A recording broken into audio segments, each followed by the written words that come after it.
পড়ছিলাম বেলতুলি, কলমে লাবিবা ওয়াহিদ, পর্ব সংখ্যা 10। আমি বুঝি না সোফিয়া, তুমি কেন ওদের নিয়ে এসব বাজে বকো? কয়েক মাস আগেও তো রাজি আপার সাথে তোমার ভালো সখ্যতা ছিল। এখন হুট করে কি সমস্যা হয়েছে বলবে? সোফিয়া খানম প্রতিবারের মতোই নীরব রইলেন, কিন্তু তার চোখে মুখে প্রবল ক্রোধ বোঝা যাচ্ছে। মূলত সোফিয়া খানম আর রাজিয়া শেখের মাঝে অজানা কারণে রেষারেষি চলছে। রেষারেষির কারণটাও মৌন। সোফিয়া খানম বাকিদের মতো করেই মৌনকে পছন্দ করেছিলেন তার ছেলের জন্য। তার কেন যেন মনে ধরেছিল মৌনকে। মৌন বেশ রূপবতী, নিবিড়ের সাথে খুব মানাবে। তাই তো তিনি একান্তভাবে রাজিয়া শেখকে প্রস্তাব দিলেন। বললেন রিয়াজ সাহেবের সাথে আলোচনা করে সিদ্ধান্ত জানাতে। কিন্তু রাজিয়া শেখ আলোচনা তো দূর, তখনই মুখের উপর তাকে না করে দিলেন। বদমেজাজি একরোখা সোফিয়া কখনো কারণও শোনেননি। সেই প্রত্যাখ্যান তার ভরপুর ইগোতে আঘাত করেছে। সেই ইগোর আঘাতে তিনি আর রাজিয়ার মুখোমুখিও হলেন না। সেই থেকে সিদ্ধান্ত নেন মৌনর চেয়েও রূপবতী মেয়ে তিনি ঘরে বউ করে আনবেন। এই প্রশ্ন মশিউর সাহেব আগেও কয়েকবার করেছিলেন, কিন্তু স্ত্রী চুপ থেকেছেন। এবারও তাই। ইগোর আঘাতটা তিনি গিলে চুপ করে রইলেন। স্বামীও কখনো জানতে পারেননি তার ভেতরকার পরিকল্পনা। মশিউর সাহেব এবারও হতাশ হলেন, কিন্তু ছেলের ডাকে ধ্যান ভাঙল। সোফিয়া চোখ তুলেও তাকালেন না স্বামীর দিকে, অন্যদিকে ফিরে রইল। মশিউর সাহেব এক বুক হতাশা নিয়েই বেরিয়ে গেলেন। রিয়াজ সাহেব বেশ খুশি মনেই আতিথি আপ্যায়ন করেছেন। মৌন এখানে উপস্থিত নেই, জুনায়েদ আর রিয়াজ সাহেবই করছেন। ওই মাঝে মাঝে রাজিয়া শেখ এক দুবার উকি দিচ্ছেন। এক সময় মশিউর সাহেবের জোড়াজুড়িতে রিয়াজ সাহেবও বসলেন খেতে। খেতে খেতে বললেন, রিমঝিমের জন্য পাত্র দেখেছি ভাইজান। এক প্রাইভেট কোম্পানিতে চাকরি করছে। ছেলের বায়োডাটা, পরিবার সবকিছুই আগে খোঁজ করেছি। মশিউর সাহেব খাবার গিলে পানের গ্লাসে হাত ছুঁয়ে বললেন, তো কেমন লাগলো? আগের মতো নয় তো? না, ছেলেই নাকি আমার মেয়েকে দেখেছে হাসপাতালে। এরপর সোজা প্রস্তাব নিয়ে এলো। আপনাদেরও জানালাম। নিবিড় নীরবে খাচ্ছে। আগের বার সে এই বিষয়ে কথা বলল, এবার নিশ্চুপ। রিয়াজ সাহেব মেয়ের বাবা, তিনি তার চেয়েও ভালো বুঝেন। পানি খেতে গিয়ে হঠাৎই তার পর্দার দিকে চোখ পড়ে গেল। নিমিষেই মৌন সরে দাঁড়ায় সে স্থান থেকে, কিন্তু তাতে বিশেষ লাভ হলো না। নিবিড় তো তাকে দেখেই নিয়েছে। মশিউর সাহেবও মৌনকে লক্ষ্য করলেন, পরপর ডাকলেন। অগত্যা মৌন আড়াল থেকে বেরিয়ে এলো, সালাম দিল তাকে। মশিউর সাহেব মুচকি হেসে বলেন, আসো, আমাদের সাথে খেতে বসো। মৌন নিবিড়ের দিকে তাকালো। আশ্চর্য, মানুষটা তাকাচ্ছেও না। মৌন নিজেকে সামলে বলল, আপনারা খান আঙ্কেল, আমি মায়ের সাথে খাবো। পড়াশোনা কেমন চলছে? ভালো তো? জি। কোনো সমস্যা হলে জানাবে। মৌন বলতে চাইল, সমস্যা তো আপনার সাথে বসা আঙ্কেল, কিন্তু এভাবে বলাটা অভদ্রতা দেখায়। আন্তরিকতা বজায় রাখতে মৌন নিজেও তাদের খাবার বেড়ে দিল। খাওয়া দাওয়া শেষ হতেই স্বামীর আদেশে রাজিয়া শেখ টিফিন ক্যারিয়ারে সেই না সোফিয়া খানমের জন্য খাবার তুলে দিলেন। রিমঝিমের বিয়ে বিষয়ক আরও কিছু আলোচনা করেই মশিউর সাহেব বিদায় নিলেন। খুব সম্ভবত শীঘ্রই আবারও রিমঝিমকে দেখতে পাত্রপক্ষ আসতে চলেছে। রিয়াজ সাহেব সুখের ঢেকুর তুলে বড় মেয়ের রুম পার হতেই দেখলেন রিমঝিম জানালার শিক ধরে নীরবে দাঁড়ানো। বুঝলেন মেয়ের ঢের মন খারাপ। তিনি চেয়েও মেয়েকে এড়িয়ে যেতে পারলেন না। রিয়াজ এগিয়ে গেলেন, খাওনি? রিমঝিম পিছন ফিরে বাবার দিকে তাকালো। তার মুখ দেখেই বোঝা যাচ্ছে বিয়ে সংক্রান্ত আলোচনা রিমঝিম শুনে নিয়েছে। আমি কি তোমার ঘাড়ের বোঝা বাবা? রিয়াজ সাহেব হেসে ফেললেন। তিনি স্বভাবতই বেশ খোশমেজাজের মানুষ। তা কেন হতে যাবে? তবে কেন বারবার বিয়ের কথা বলো? কেন ছেলে ধরে আনো? বিয়ে করতেই হবে কেন? রিয়াজ সাহেব বুঝলেন মেয়ে উত্তেজিত হচ্ছে। তিনি ঠান্ডা গলায় বললেন, বিছানায় বসো, কথা বলি। রিমঝিম বসলো। রিয়াজ সময় নিয়ে মেয়েকে পরখ করে বলল, মেয়েরা বোঝা হয় না, মেয়েরা পরের আমানত হয়, যাতে করে সঠিক সময়ে সঠিক মানুষের কাছে আমানত ফিরিয়ে দেওয়া যায়। আমি চাই না বিয়ে করতে বাবা। তোমাকে অনেক সময় দিয়েছি মা। তুমি ডাক্তারি পড়েছো, এখন চাকরি করছো।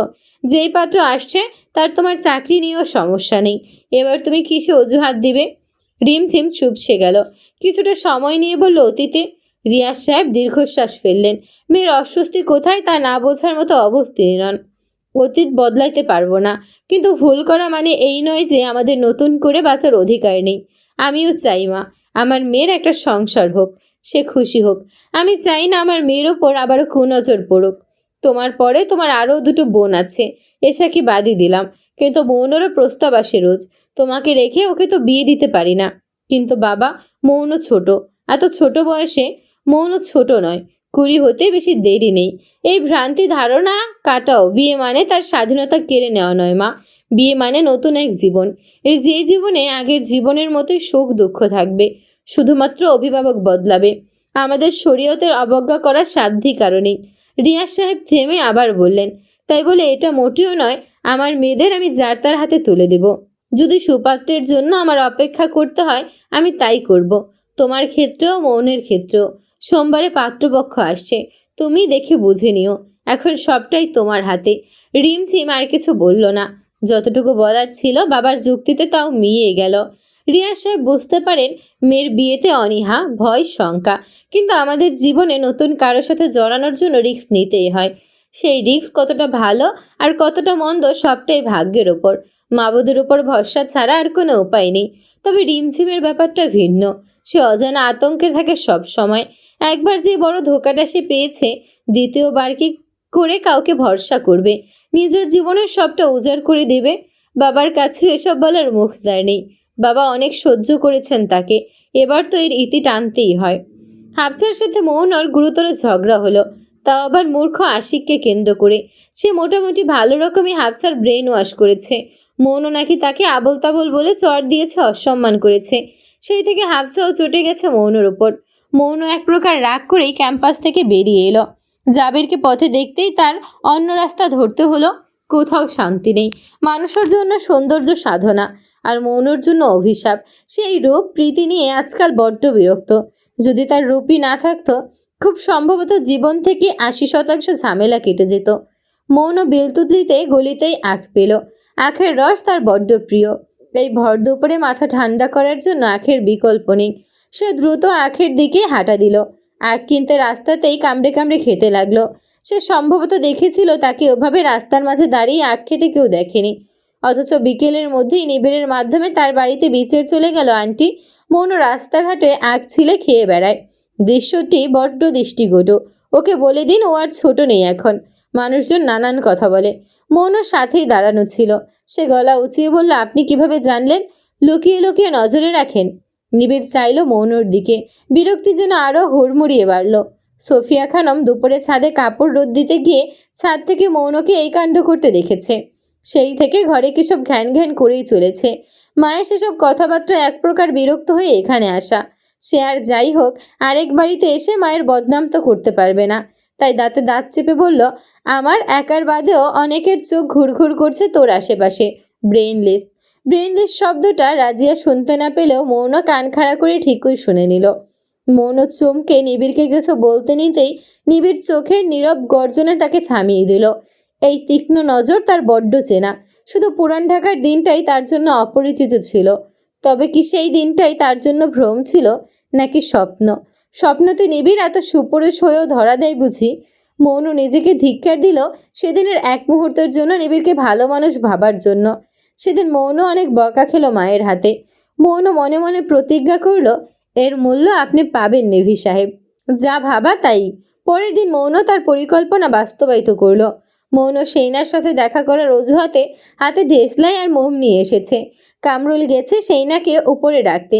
আশেপাশে সোফিয়া খানমও নেই। মৌন এই সুযোগে দেয়াসলাইয়ের কাঠি জ্বালিয়ে মোম জ্বালালো। সেই মোমের নরম জল সে পাশেই থাকা নিবিড়ের দামি শুয়ের উপর দিল।